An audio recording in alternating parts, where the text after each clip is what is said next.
a história para quem não conhece, fazendo o contexto dela, ele é levado com vários jovens, com o povo cativo, né? O povo ali, Jerusalém, eles são levados para a Babilônia. E a Babilônia, ela era tudo de ruim, que vocês pudessem imaginar. Porém, a palavra de Deus declara que Daniel, como vários outros, permaneceram firmes. E Daniel, ele se destacava pela capacidade de percepção espiritual e pela sua firmeza com Deus. Mesmo o rei não, às vezes permitindo, eu não quero que ore, Daniel, ele declarava, eu vou falar com o único Deus vivo. Eu não vou falar, eu não vou me prostrar a Nabucodonosor, que era o rei da Babilônia. Então, ele passou a ser respeitado pelo próprio rei da Babilônia pela postura dele. Era visível os frutos de Deus na vida de Daniel. Ele não se prostrou, ele não se dobrou para um regime pagão da Babilônia. Então, é nessa figura Daniel recebe inúmeras profecias na declaração do livro dele, mas eu queria muito depois, com calma, vocês esmiuçassem, mastigassem, digerissem o livro de Daniel 9. A importância do arrependimento. Eu quero que vocês percebam a postura desse rapaz, desse homem de Deus. E para que nós possamos fazer uma cópia dessa postura, nós precisamos disso. Eu vou ler aqui. No primeiro ano de Dario, filho de Assuero, da linhagem dos Medos, o qual foi constituído rei sobre o reino dos caldeus, no primeiro ano do seu reinado, eu, Daniel, entendi pelos livros que o número de anos de que falara o Senhor ao profeta Jeremias, que haviam de durar as assolações de Jerusalém, era de 70 anos. Voltei o rosto ao Senhor Deus para o buscar com orações e súplicas, com jejum, pano de saco e cinza. Versículo 4. Orei ao Senhor meu Deus, confessei e disse: Ah, Senhor, Deus grande e temível, que guardas a aliança e a misericórdia para com os que te amam e guardam os teus mandamentos. Temos pecado e cometido iniquidade, procedemos perversamente e fomos rebeldes, apartando-nos, afastando-nos dos teus mandamentos e dos teus juízos.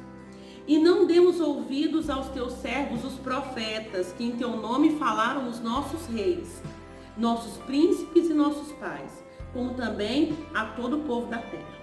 A ti, ó Senhor, pertence a justiça, mas a nós o corar de vergonha. Como hoje se vê aos homens de Judá, os moradores de Jerusalém, todo Israel, quer os de perto, quer os de longe, em todas as terras por onde os tem alcançado, por onde os tem lançado, por causa das suas transgressões que cometeram contra ti. Ó Senhor, a nós pertence o corar de vergonha, aos nossos reis, aos nossos príncipes, aos nossos pais, porque temos pecado contra ti. Ao Senhor nosso Deus pertence a misericórdia e o perdão, pois nos temos rebelado contra ele e não obedecemos à voz do Senhor nosso Deus para andarmos nas suas leis, que nos deu por intermédio de seus servos os profetas. Sim, todo Israel transgrediu a tua lei, desviando-se para não obedecer a tua voz. Por isso, a maldição e as imprecações que estão escritas na lei de Moisés, servo de Deus, se derramaram sobre nós, porque temos pecado contra ti. Versículo 12.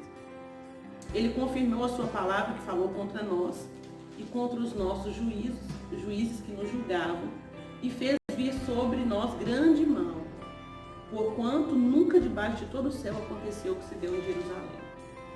Ele está falando aqui do exílio, né? Eles terem sido levados cativos. E Jerusalém ter ficado isolada, em ruínas. Gente, é muito sério o que nós estamos vivendo. E agora, o que eu quero trazer com essa escola dominical é uma reflexão para que nós possamos olhar para nós mesmos. Ao longo da nossa vida, a gente tem uma capacidade de jogar a culpa nas pessoas. E quando a gente joga a culpa nas pessoas, tudo bem, tá tudo certo, fica tudo resolvido. Aconteceu isso, é culpa de ciclano, aconteceu isso, é culpa de ciclano. Está acontecendo isso, é culpa de Deus. Por que Deus não guarda a gente? Aí eu quero trazer para nós, porque Daniel, ele traz para ele fala assim, ao Senhor, a ti, Senhor, pertence justiça. Olha isso. Mas a nós, eu amo isso aqui, ó. Pertence o corar de vergonha. O corar. Já viu quando você faz alguma coisa que você fica assim, você fica envergonhado, você cora, o rosto você fica corado, vermelho de vergonha. A nós pertence essa vergonha de saber assim, nós nos rebelamos contra o Senhor. Ah, fulano se rebelou. Não, é eu e você mesmo. É eu e você. Essa palavra é para mim e para você. É a falta de postura que nós temos no nosso dia a dia. É a falta de comprometimento, deixando Deus para a última opção que a gente tem. Não priorizando a presença de Deus nunca. A gente prioriza tudo nosso, menos Deus. Né? Levando uma vida leviana, né? Levando uma vida sem comprometimento com nada, de coisas erradas, de coisas falhas, passando a mão sobre o pecado e achando bonito. Chega. O cristianismo prático nos diz, é tempo de arrependimento, é tempo mesmo. Gente, olha aqui, ó. Igual o Daniel está falando, eu voltei o rosto ao Senhor Deus para o buscar com orações, súplicas, jejum, pano de saco e cinza. Para quem não sabe, o pano de saco e cinza, o judeu ele tem essa característica. Quando ele entra em arrependimento profundo, quando ele percebe que ele precisa de uma mudança assim, gritante e que só o Senhor pode intervir, quando ele se arrepende na alma, no pó, o que ele faz? Ele rasga as vestes dele, eu já expliquei isso para vocês, eles rasgam as vestes e se vestem de pano de saco, porque pano de saco, teoricamente, isso, metaforicamente, isso faz uma alusão a eu estou me humilhando, eu me visto, eu não sou nada, eu me visto de pano de saco e pego a cinza de as coisas queimadas e ele joga na cabeça dele. E chora, sabe? E a cinza na cabeça é assim, eu sou pó mesmo, sabe? Eu não sou nada, eu estou humilhado, só o Senhor pode me socorrer.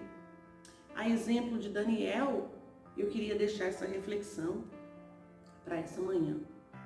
É tempo, é chegado o tempo de nós arrependermos de todo o nosso coração, com jejum, com pranto, pedindo a Deus misericórdia. Senhor, tem misericórdia de nós. A nós pertence a vergonha, o corar de vergonha, porque nós não ouvimos os profetas, nós não ouvimos os homens e as mulheres de Deus sérios, que trouxeram mensagens e trouxeram exortações. Nós lidamos com isso, um dia vai acontecer, Jesus está às portas, Jesus está voltando.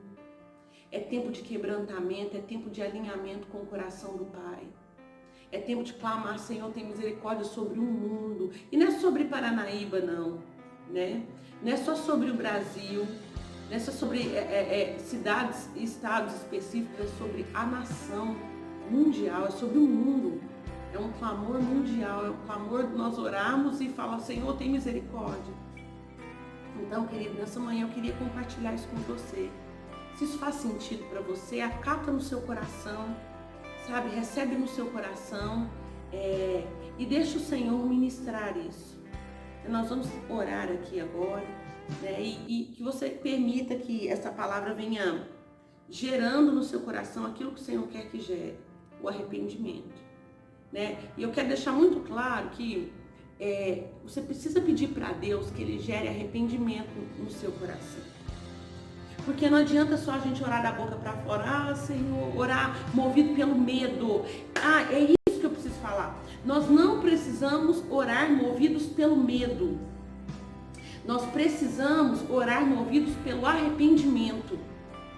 Porque o fruto que nós precisamos gerar é isso. Entendeu? Nós precisamos ser movidos pelo arrependimento. Então, mas eu não sinto isso. Então, calma. Vamos por partes. Peça para o Espírito Santo gerar arrependimento no seu coração. Senhor, arrependimento do quê? E o Senhor vai gerar. Daniel aqui estava fazendo uma confissão por todo o povo dele, porque ele tinha entendido no coração dele né, que também era o pecado dele. O pecado do povo era o pecado dele, entendeu? Ele trouxe, ele estava como um intercessor, como um representante, clamando, chorando. Então o primeiro ponto é: Senhor, eu não quero orar por medo de pegar coronavírus. Eu não quero orar por medo disso acontecer com a minha família. É claro que a gente tem precaução, a gente tem angústias no nosso coração. E a gente tem que lançar essas angústias em confiança no Senhor. Mas eu quero te dizer que não é o medo que vai ter que reger as suas orações. Que você permita que o Espírito Santo gere arrependimento para que seja o arrependimento genuíno, verdadeiro, fiel, que possa conduzir essas orações diante de Deus. E olha, para a gente encerrar, no Salmo 51, é um salmo que eu gosto muito. Davi fala assim: Senhor, o Senhor nunca desprezará, o Senhor não desprezará um coração quebrantado e contrito. O Senhor não vai fazer isso. O Senhor acata a oração de um coração que se quebra, de uma oração que se quebranta, que se dobra, que chora. O Senhor vai acatar essas orações. Nós temos confiança disso. Amém? Nós vamos estar organizando alguns estudos para enviar para vocês, tá? Digitalmente. Estudos e textos bíblicos para que vocês possam ler. Possivelmente nessa semana o pastor vai estar organizando isso e vai startar aí para vocês, tá bom? Eu queria que você reagisse a essa palavra, tá bom, querido? Dá um like aí, se inscreve no canal para que a gente consiga ter bastante visualização, compartilha com amigos se isso faz sentido para você, tá bom? Mas o mais importante, receba essa palavra no seu coração. Vamos orar sobre isso? Amém? Feche seus olhos, vamos orar. Senhor Deus e Pai, no nome de Jesus, quero te agradecer por esse momento, por esse tempo. Fala conosco, Senhor, fala conosco. A tua palavra, ela nunca volta vazia. Antes ela faz aquilo que o Senhor determinou no seu coração que aconteceria. E no nome de Jesus eu declaro sobre a minha vida, sobre a vida dos meus irmãos. Espírito Santo, gera arrependimento para que nós possamos, assim a exemplo de Daniel, a irmos diante do Senhor, declarando: a nós, Senhor, pertence o coragem e vergonha, mas a Ti toda justiça, toda misericórdia, tudo o Senhor é digno. Pai, que nós venhamos a nos colocar no nosso lugar e entender a nossa postura que deve ser de arrependimento nesses dias. Sara a nossa terra, tem misericórdia de nós. Tem misericórdia de nós, Senhor. Socorre a nação brasileira, socorre o mundo. Nós precisamos da tua misericórdia. Nós carecemos, nós precisamos urgentemente do teu socorro, Senhor. Guarda o teu povo sobre a face da terra. Em nome de Jesus. Amém? Amém. Fique em paz.